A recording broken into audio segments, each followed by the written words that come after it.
This is the Bangkok series, episode number 8, and it's been recorded before the tremors of the earthquake in Bangkok, and it's been edited a few days after. Luckily, I haven't been affected seriously, just had to move out for a few days out of my unit, and I also have been traveling. So Bangkok series, episode number 8, a very genuine and open-ended conversation with Dylan, who practices of the Thai Forest Tradition and has decided at some point to go and spend some time in a Plum Village. So he shares very genuinely his experience of spending 2 weeks at the Plum Village Sangha in Bordeaux in France. And let's join me and welcome Dylan to the podcast. Please remember, if you haven't done so yet, it would be nice, and it encourages us to continue clicking the subscribe button, and as well as sharing this episode or other episode to people who you might think might enjoy it. Our purpose is to share these conversations as a matter of making Dhamma as simple as possible within the diversity of our practices. So thank you for being with us. Welcome to Dhamma on the Sidewalk. Insights, interviews, and practical tips on the teachings of the Buddha for people of all walks of life, attuning, exploring, integrating the teachings in everyday life. Simple Dhamma for daily life. I'm Asoka, hosting Dhamma Capsule for people like you.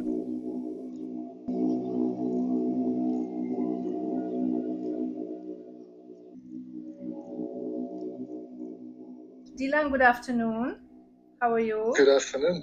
Yes. I'm good. I'm really happy to talk to you and to see you. Yeah, so we have met. We were in the Thai Forest Tradition, and yes. And you're in the Netherlands right now, correct? Yes, I'm in the Netherlands. I live here, and I still talk to people from Amaravati in England, where we met.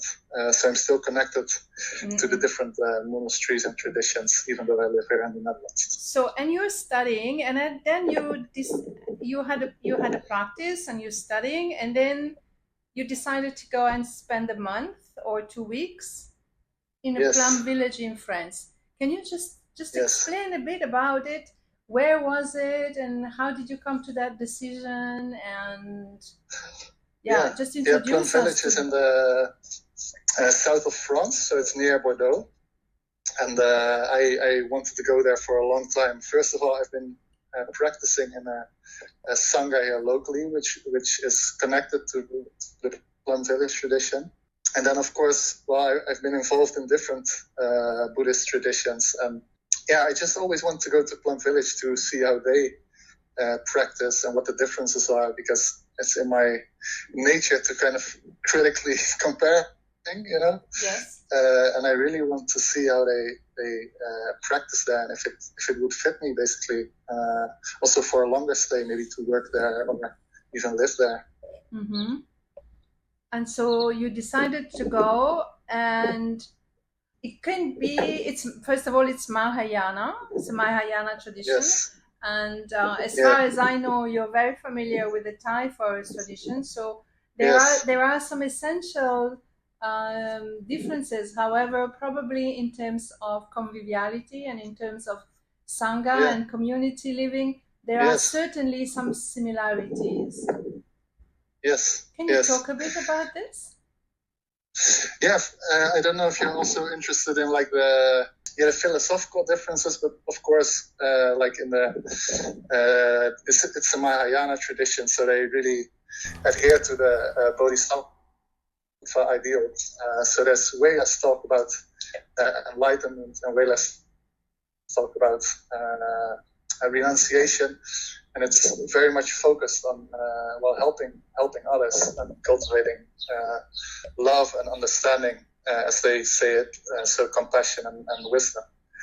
And that means that in the daily practice, there's a lot more focus also on communication and relationship and listening to each other and really giving space for each other's difficulties to express themselves and to really heal each other also on an emotional level. Was that very different from what you have experienced elsewhere, or was it just Yes. a new? Was it easy to adapt to that experience? For me,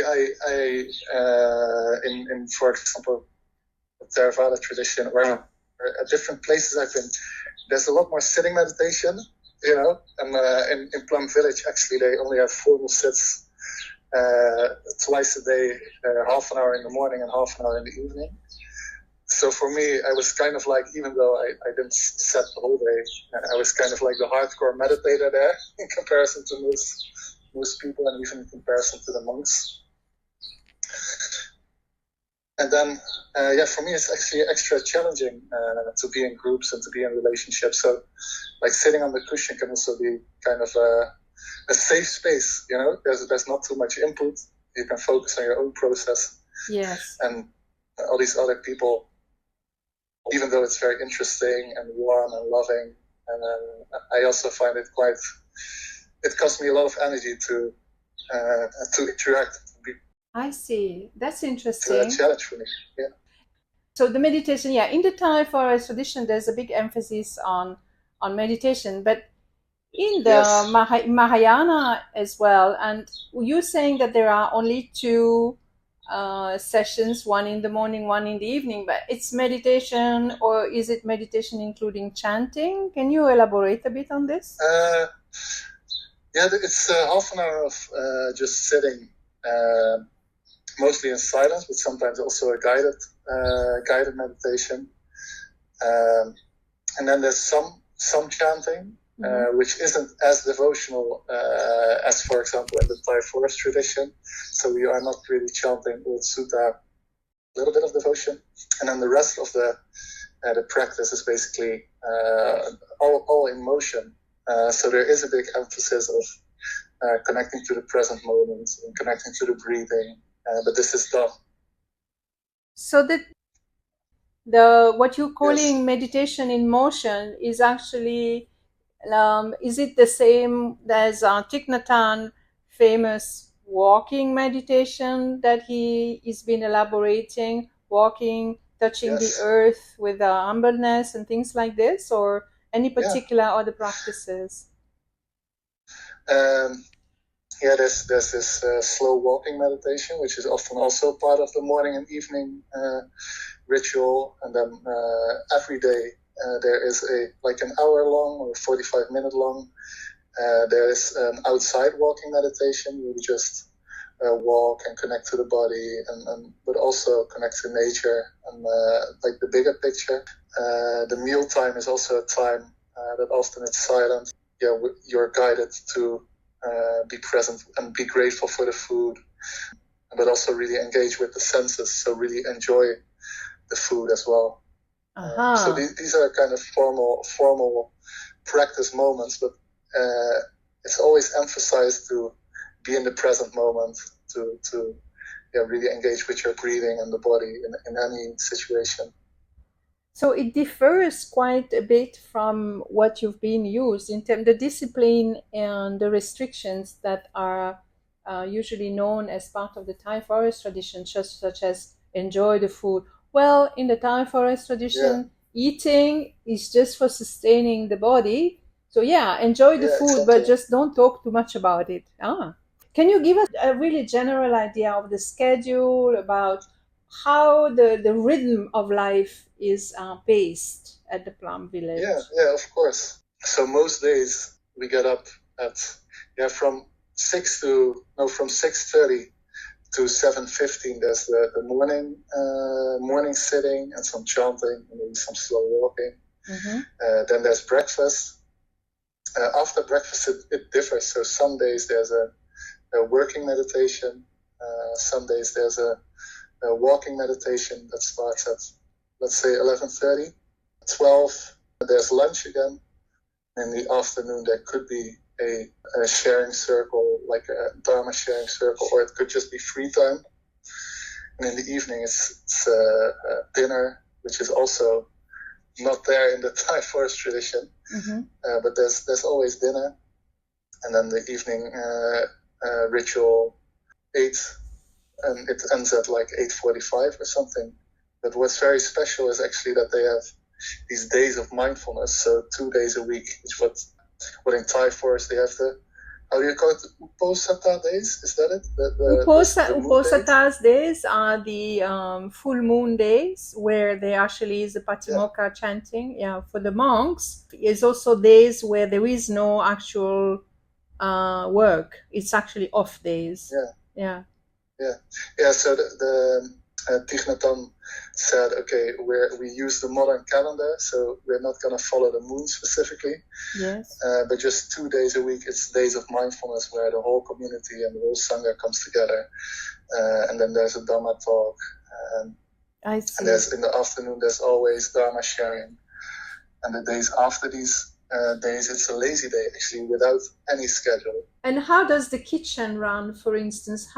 When you say we have some work to do, is there a system for giving work? Is there a system for sharing the workload of running the monastery? How is that organized? Yeah, it's a big difference as well, because in this tradition, the monks just cook.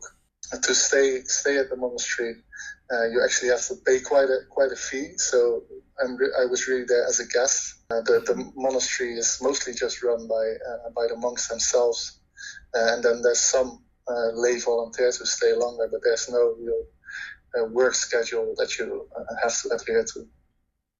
But as a layperson, when you go and spend 2 weeks or a month, you actually get to do some work, right? You're not just a tourist there, I assume. You get to do some work, but mostly you are a tourist. It is. It's a mindful tourist, then. Yeah. Yes. How Thich Nhat Hanh set it up is kind of that the monastics support themselves by giving retreats and giving teachings, and so yes, you are there as a guest, which was kind of weird for me, because okay, it's nice to practice there, but it's also nice to really be able to contribute to the community and to really be part of the community. Like I felt like when I was in the Thai Forest Monastery, I was also just working there. That was good not to just be a tourist. I see. Yeah, but as you know, in the Thai Forest tradition, the monks, they actually do a lot of work. They don't really, between brackets, run the monastery, like the administrative part and others. I mean, although some certain levels of administration, there are monks involved. I can guarantee you Amaravati has a number of meetings and councils and things where monks are actually, and nuns are sitting on. But I'm saying in the Thai Forest tradition, there is a work period, and then you get to work with the monks. Are you saying that that's the part that you were missing over there at Plum Village? Well, there were actually the work periods with monastics as well. I think twice per week. Yes. So we worked in the garden, for example, and I actually did clean the kitchen. But I must say that I really appreciate being able to do service. And here the service was really meant as a meditative period. So it's just practicing while doing service, instead of service being the main part, if that makes sense. Makes sense. And there is also, I guess, another difference is that probably the monastic community comprises of monks and nuns, and then also that there is less disaggregation, I would say, probably, disaggregation or less separation. How does that work? Can you speak a bit about this? Yeah. Well, actually, they do have, so it's called Plum Village, but they have 3 different, they call them hamlets. So the female monastics, the nuns, they are in separate hamlets, so they don't, on the normal days there is segregation. I see. And on the days of mindfulness, the whole Sangha comes together, and then the male and the female monastics just interact with each other. But what is special that, for example, the male monastics are allowed to hug females and stuff. So there is less segregation in that way, I guess. Plum Village is the only Plum Village near Bordeaux, right? It's the only Plum Village in France where you went. It's the only establishment. I think so, but there are of course over the world. There's many more monasteries in this tradition. What's interesting is that Plum Village is kind of the root monastery. They have about 100 monastics there, but in Thailand and Vietnam, where it originated, they have way more of the Plum Village monastics. So there's a way bigger community actually in Southeast Asia. And what is the demographics of the monastic community in France? Were they all French, Vietnamese, or Europeans? Where are they from? What's the demographic? Yeah, there's quite a few Vietnamese there, and then quite a few French. And the rest, it's from all over the world. I can't really say anything about it. There were quite a few Dutch as well, actually. Oh, and no, talking about Europe, you asked me earlier if there's more in Europe. In Germany, they also have a monastery. Okay. So that's where they have a lot of German folk, I guess. First, if I understand correctly, you went there, you didn't have any expectation. You were just wanting to practice and experience and explore. And then beside the emotional and the get-together into being, because that's, Thich Nhat Hanh tradition is based on this into being. Yes. So beside that part, is there anything that required you to adapt? You said that you were not used to a number of things, but how did you actually flow with this adaptation? Was it easy? Would you have wanted to have more meditation, for instance? And but you are free to do any meditation you want, or is there some instruction? Are there some instructions for meditation? No, you can do any kind of meditation you want, and the hall is open night and day, so you can sit as much as you want. But with regards to the food, for example, where in other more renunciate traditions, it's really, we eat the food to nourish our body to be able to practice. And here in Plum Village, there's so much focus on enjoyment. So basically everything that's done is done with the message of, enjoy it. So when you clean the bathroom, there's a sign that says, please enjoy cleaning the shower. And this focus on joy in mundane things was something that was not really new to me, but I rediscovered it. This is so nourishing to just find the joy in everything I do and everything you do. So that's something I certainly took home with me. It's also how do I deal with this? Because different traditions basically treat these worldly joys differently. So am I doing the right thing by enjoying all these things, or would I be better off to just note them and let them go and not go into them as much, if that makes sense? Makes a lot of sense. That's quite interesting, actually. It's a way to mindfulness, actually. And you need to, or let's say, renunciation and discipline go together, obviously, as well as the training of the mind in terms of there are vows and there are certain protocols on how to interact with others, even though there are less separations and less segregation than in other traditions. But there is this sense that renunciation is not about restrictions, it's about making the best out of everything that is happening. Yes. Right? Yes. I mean, that's how I perceived it when I lived as well in a Mahayana monastery. It's strict in the sense you have to do the work, but to the point of where it's written, please enjoy, that I have not experienced. So that's very new, and I find this quite interesting. So it helps you with your mindfulness, right? It helps you with the awareness. For sure. If there's joy, it automatically interests the mind. It's something that it makes sure that you want to keep doing something. so it makes sure that it doesn't get dry and aversion stays away. Right. So it really allows you to engage with what's there. And like you say, if you can do this with things that are present, so not craving for things that are not there, but enjoying what's there and being with what's there, then I think it's... but of course, there is a danger in the fact that,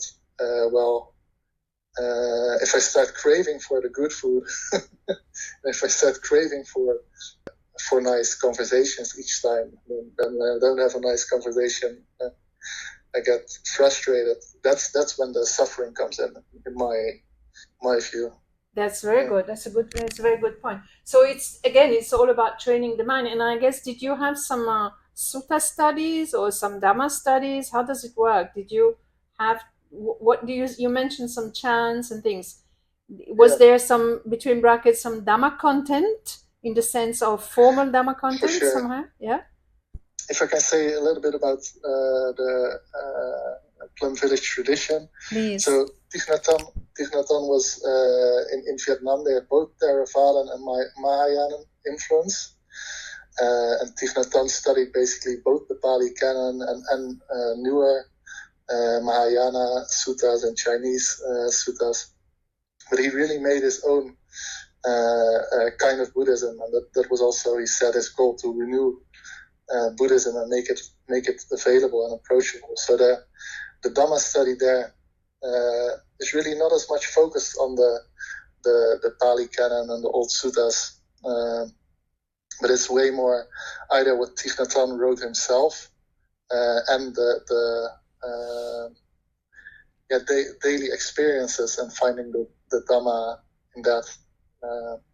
So, for example, one of the monastics had a Dhamma talk, and he brought a popcorn machine that he made himself, which the monastics apparently do in their spare time. And he explained the concept of emptiness and the fact that all things are constructed, have a constructed nature, by way of his popcorn machine, that he said, oh, I replaced this part and I replaced this part, and it's still a popcorn machine. So there is this deep Dhamma there, but it's kind of indirect in a way. It's more studied through what's happening in the present moment and the experiences, and so you have to look for it in a way. So it's more playful as well. Yes, more playful and less sutta study, more really focused on the suffering we experience because of trauma or because of emotional difficulty. It's way more connected to the normal world, if that makes sense. It's less transcendent and more. Yeah, it's more connected, you mean, to the directly immersed in the samsara rather than extracted from the samsara and the monastic community living secluded, basically, as well, renunciant from everything. Did you have a chance to have some chats, some long chat or Dhamma chats or other chats, conversations, meaningful conversation with some monastics who've been there for some time? Yes. Some sharing circles and some Dhamma classes in the time that I was there, and the monastics who facilitate these, they're all just very human and very gentle and sensitive. So they weren't afraid to share about their own process and the difficulties they had in becoming a monastic, or the difficulties they had in relationships within the Sangha. Uh-huh. And then there's this real gentleness in the sense that caring for the emotions, so giving the emotions space and acceptance and accepting the process. So there was way less transcendent Dhamma and way less focus on enlightenment, but more, okay, who am I in this world, and how can I just suffer less from the mundane things? So being frustrated with my fellow monastic not cleaning his room, for example, these things. And this gentleness and this love that really radiated from from the monastics. So I would really feel seen and carried and supported by them in this way. Everyone sits in those interbeing circles, lay people and monastics, men and women together, right? Yes. And someone is leading. It's so we call them Dharma sharing circles, and someone is facilitating it to just invite the bell now and then. And it's a circle in which, if you want to share something from the heart, you bow and the other people bow.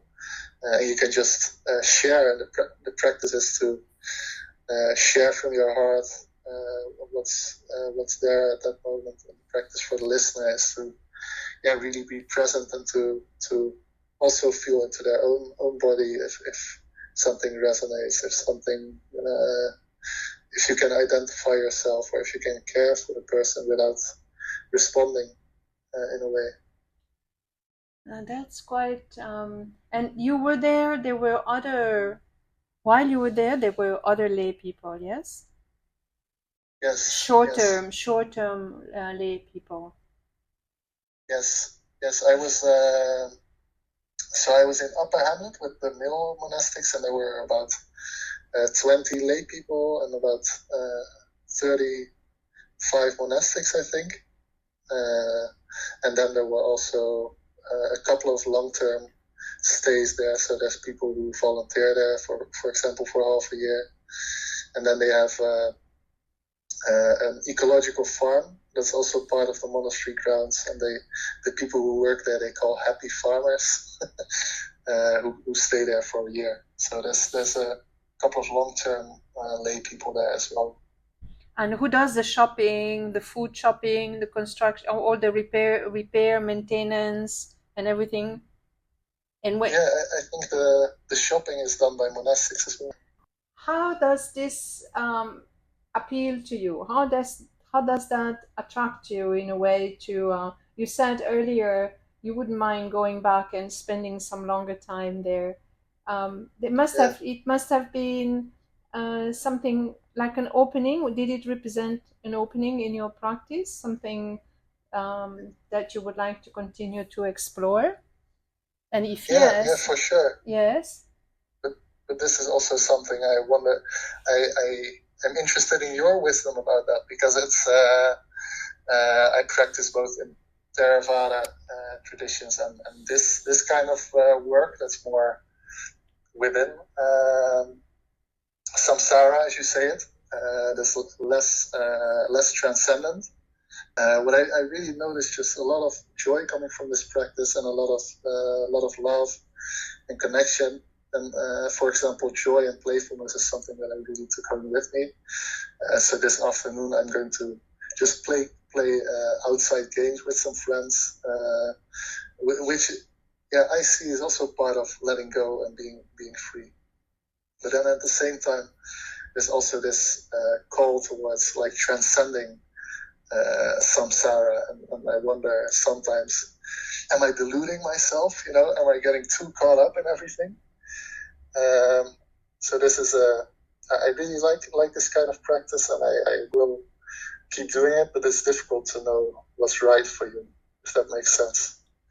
It makes sense, and I think that's might not be just always a resolute something that happens in one go, especially if you have already practiced in several other traditions. But nothing really stops you from being part of a sangha and adopting the way of life of, for instance, an interbeing practice.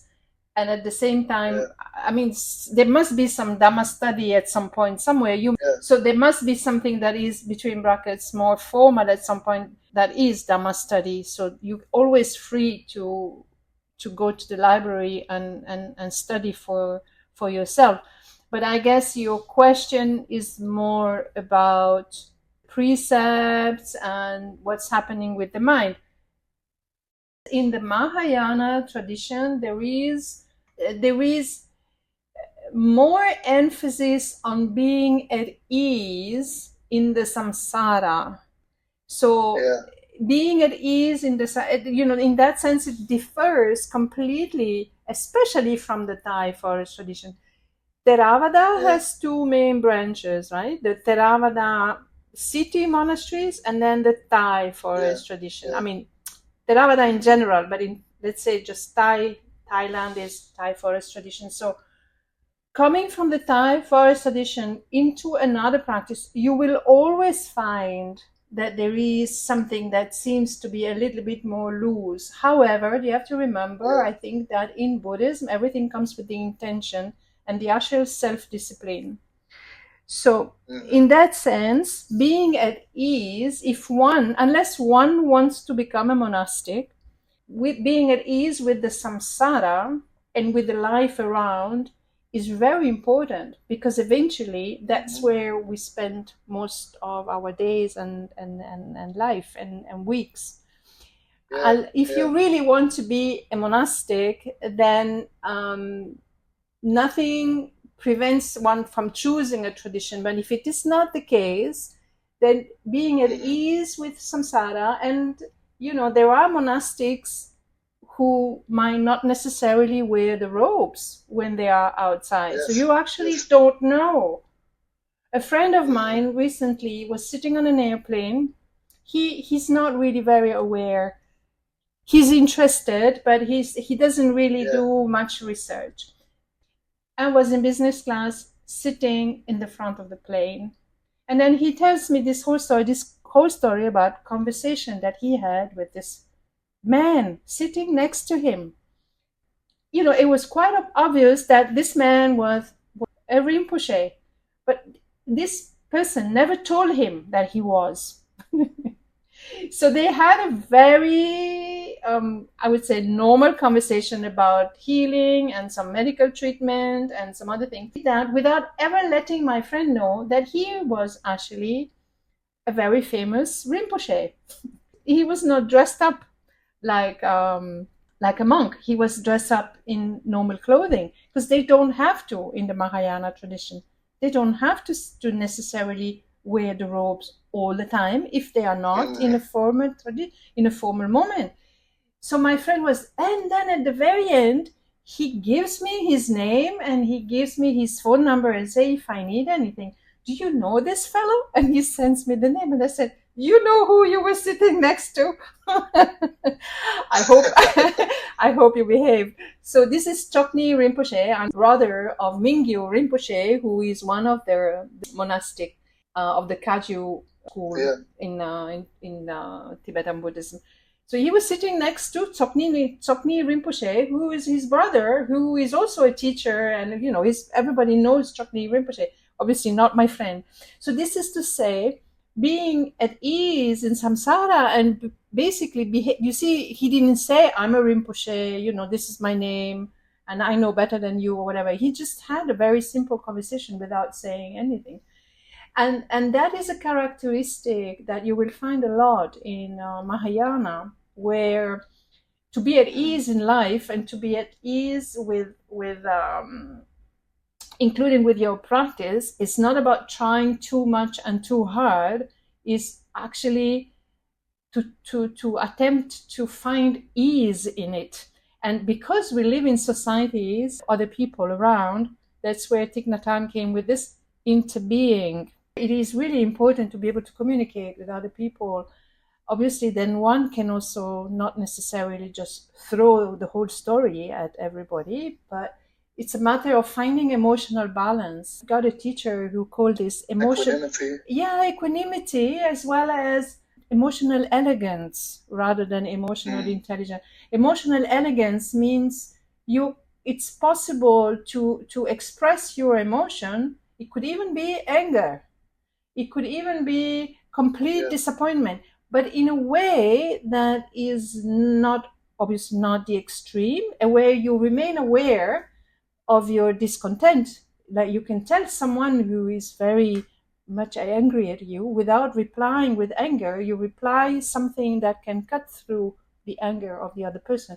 But that you need to acquire some level of mastering of the practice, and the wisdom. In that sense, Mahayana is very interesting because It allows men and women, laymen and lay women, as much as monastic male and females, to interact and to have sharing, to share their experience of their practice.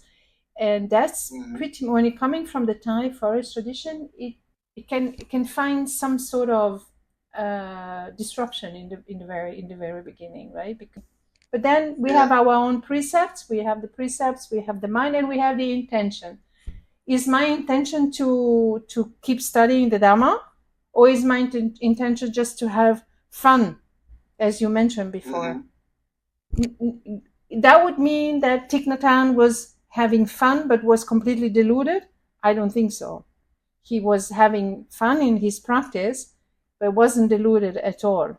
And yet he was in the Mahayana practice. So if it is that sort of question you have in the mind, I think it's important to go where the heart takes you, where you feel more at ease, because nothing prevents you from studying if that is really what interests you in the Dhamma. Yes.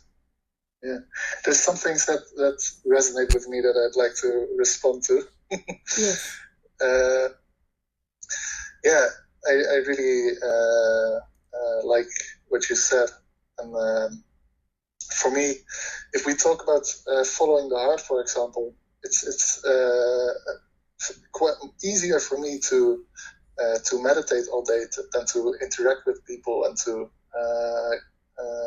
enter into these contacts, and then to stay mindful as well, and to actually appreciate other people, so to be with loving kindness. And I also find that challenging the mind and challenging the blockades that you have, or the aversion that you have, is for me also a very important path to practice. And that's also why I really enjoyed practicing in this situation with many people around, because for me it's actually challenging to enter into these conversations, and I feel like it's really where the growth can also be, instead of really turning away from samsara. Yes, that's a very good point. It's a really good practice. Yes, but again, nothing really prevents you from studying. If you want to interested in a sutta, you'll hear a Dhamma, you'll hear a monastic talk about certain things. You go and explore. I think there is, from the richness and the wealth of knowledge that there is in the Dhamma, it is often said that it's like an ocean, and you can enter this ocean from in any means. It can enter from like the small river, it can enter with the big boat, you can enter swimming, you can enter, in many, many, many different ways. And it's just, once you are in that sort of basket of the Dhamma, you can start navigate and explore. In the past year and a half, there is, I have experienced a number of insights that originate back from Vajrayana, which I used to practice before as well. So in the beginning, I used to try to compare. This is very different. The terminology is very different. In the sutta is not said like that. Did Buddha actually say that? Or was it really something, was it really, where is this coming from? And then I started to realize that this is actually different times in the history and the evolution of Buddhism. However, there are points of references to what the actual original Buddha has taught. Plus, there are a number of, let's say, Vajrayana teacher or Mahayana teacher who would say, always go and look back what is in the Theravada, what is there, because that's where we come from. That's the origin of us. Yeah. If we keep practicing and float around, then we tend to forget where we're coming from. We exist because Theravada existed. Theravada existed not really before us, but because of there are some monastics at early ages in the evolution of after the Buddha passed away, in the evolution of the Dhamma, preservation of the Dhamma. There are some monastics who have met the first council in Sri Lanka. I think it was about 100 years or so after the Buddha passed away. They had a council. It's called the first council, and they started to say, okay, we have to do something with this body of knowledge. And this is where the sutta started to be, between brackets, written and compounded together, gather, and then there was a second council, and then there was a third council. So Mahayana comes later. So if a teacher, when the teacher tells you, always go and look back what actually is in the sutta, it's important. So you, as today's practitioner, you can always go and look back, and you can always go and look for additional teaching if it is the interbeing that allows for easiness in the samsara, which is what you are doing now. You are living in the samsara, you're studying, you're writing a master thesis. It's as you said earlier, it's a growth process that is in there. Then one day there will be maybe something else will come. You see, if you go, Mahayana is not just Plum Village. I mean, Mahayana is not just Thich Nhat Hanh. Mahayana is also the Zen tradition, Chan Buddhism, many branches in Mahayana, and that's where Tibetan Buddhism falls in as well. So there's a lot there, and it's good to explore. I think it's really, really, really good. Then it's all comes to back to one point, and that is, where do you feel more at ease? What satisfies more your traits? If I can respond to two things. Absolutely. With regards to the traits, what gives me peace of mind is also that there's no better or worse, but for different karmic tendencies and for different conditioning, there's just different paths, and this one path will fit more for one person, and the other path will fit more for another person. Exactly. And there's no need to actually compare these or say, oh, you should follow this, but it's really up to the own conditioning and the own karmic tendencies, what works for someone. And with regards to the interbeing concept, for me, also many different teachings actually point to the same thing, and it's the same with me for interbeing. So the concept of interbeing, of course, it kind of says that for this to be, that has to be. And for me to be here, this whole world has to be here, and all these conditions are here for me to exist. And it's actually kind of a different perspective for me on emptiness, and a different perspective on dependent arising. Because if from dependent arising, we can also say that things are because other things are, and it's a whole chain, a whole web of things existing, and that actually kind of implies interbeing. So emptiness, dependent origination, interbeing, they're all kind of perspectives on the same concept that can be understood from different directions. If that makes sense. That makes a lot of sense. Yeah. And I'm very happy you mentioned that by giving the example of your experience there. That's exactly it. Everything comes back to the same source. It's just different ways of approaching the Dhamma. It's different ways of, and you see Ajahn Amaro at Amaravati Buddhist Monastery, the Chao Kung, he actually has an ecclesiastic title from Thailand, which means he has been recognized as well as as a messenger of Dhamma. He studies a lot Mahayana. He always mentions, especially explore the concept of the Bodhisattva, for instance, which isn't present in the Theravada tradition. So how this concept of Bodhisattva how did he emerge?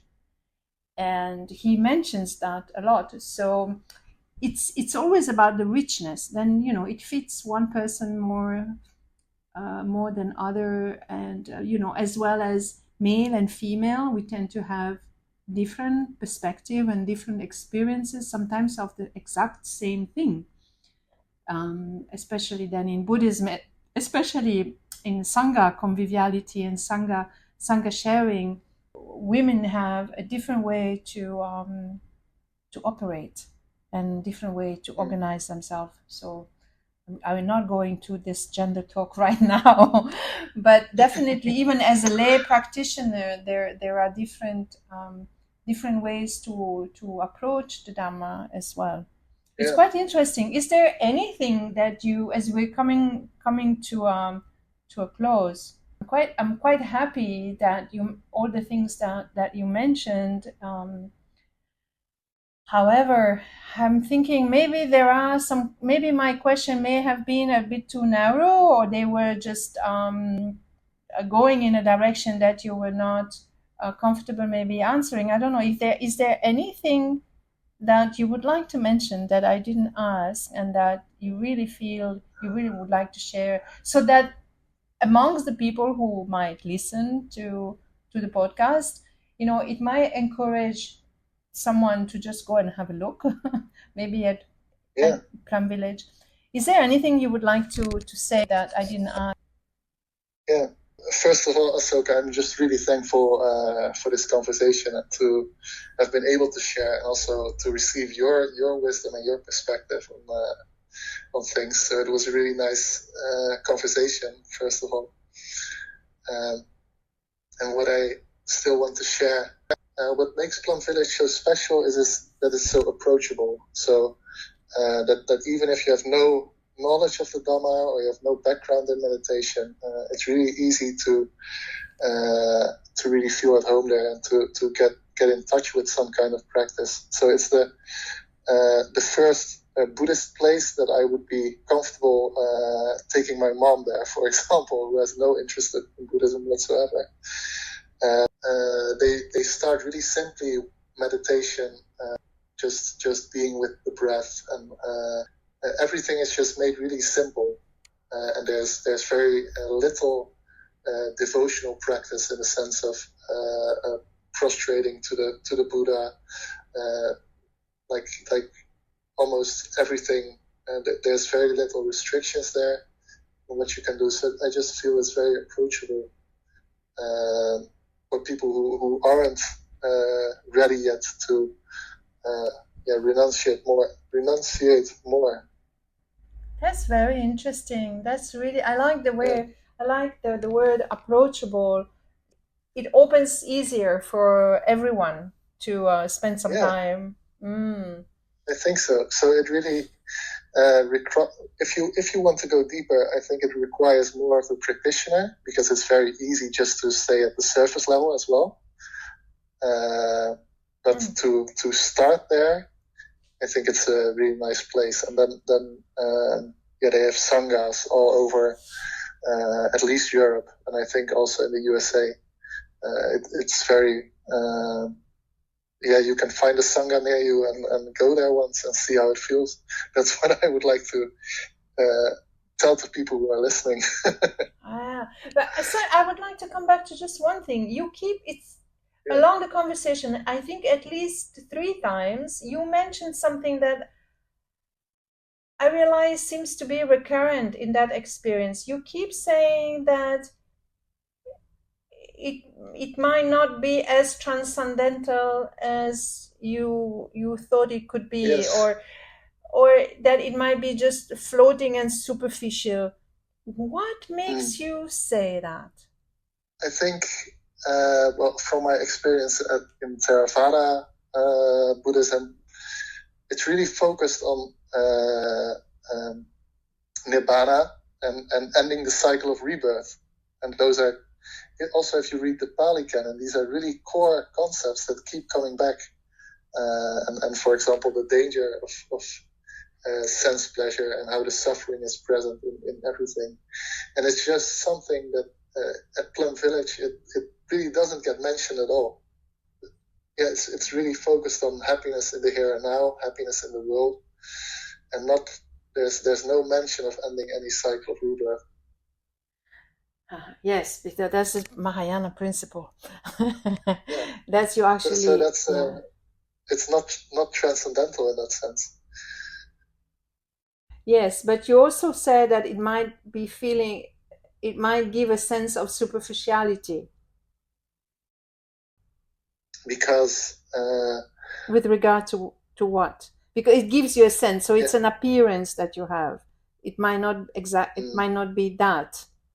It might be just an impression. Yeah, it is because there's so much focus on emotional healing and